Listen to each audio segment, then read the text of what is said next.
Hello friends, இப்போ நம்ம இன்றைக்கி என்ன செய்ய போகிறோம்னா மட்டன் மசாலா குழம்பு. அதுக்கு தேவையான பொருட்கள்: இஞ்சி பூண்டு பேஸ்ட்டு, சிறுசாக நறுக்கி வச்சுருக்க வெங்காயம் தக்காளி அரைச்சி வச்சுருக்கோம், ஃப்ரெஷ்ஷாக மட்டன் எடுத்து வச்சுருக்கோம். ஒரு பேன் வச்சுட்டு எண்ணெய் ஊற்றி எண்ணெய் நல்லா காஞ்சதுக்கப்புறம் கொஞ்சமாக சோம்பு சேர்க்குறோம். சோம்பு சேர்த்துட்டு பட்டை லவங்கம் சேர்த்துட்டு அது நல்லா பொரிஞ்சதுக்கப்புறம் பச்சை மிளகா போடுறோம். அது வேணும்னு ஆப்ஷனல், வேணும்னா நம்ம விட்டுடலாம்.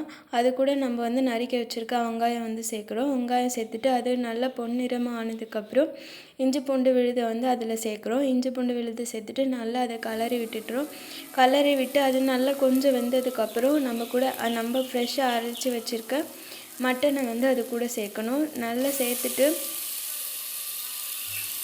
ஃப்ரெஷ் மட்டன் சேர்க்குறோம். சேர்த்துட்டு ஃபுல்லாக நல்லா கலரி விட்டுட்டு அதுக்கு தேவையான அளவு உப்பு சேர்க்குறோம். உப்பு சேர்த்து நல்லா 2 நிமிஷம் வேக வச்சுட்டு கலர்றோம். ஃபுல்லாக நல்லா கலரி எடுத்ததுக்கப்புறம் நம்ம அரைச்சி வச்சுருக்க மசாலா அது கூட சேர்க்குறோம். மசாலா சேர்த்துட்டு அது கூட மிளகாத்தூள் மஞ்சத்தூள் நம்ம சேர்க்குறோம். மஞ்சத்தூள் சேர்த்துட்டு கொஞ்சம் நல்லா கலரி விடணும். கலரி விட்டதுக்கப்புறம் குழம்பு கொஞ்சம் நேரம் நல்லா கறியும் நமக்கு வெந்ததுக்கப்புறம் நம்ம இறக்கிக்கலாம்.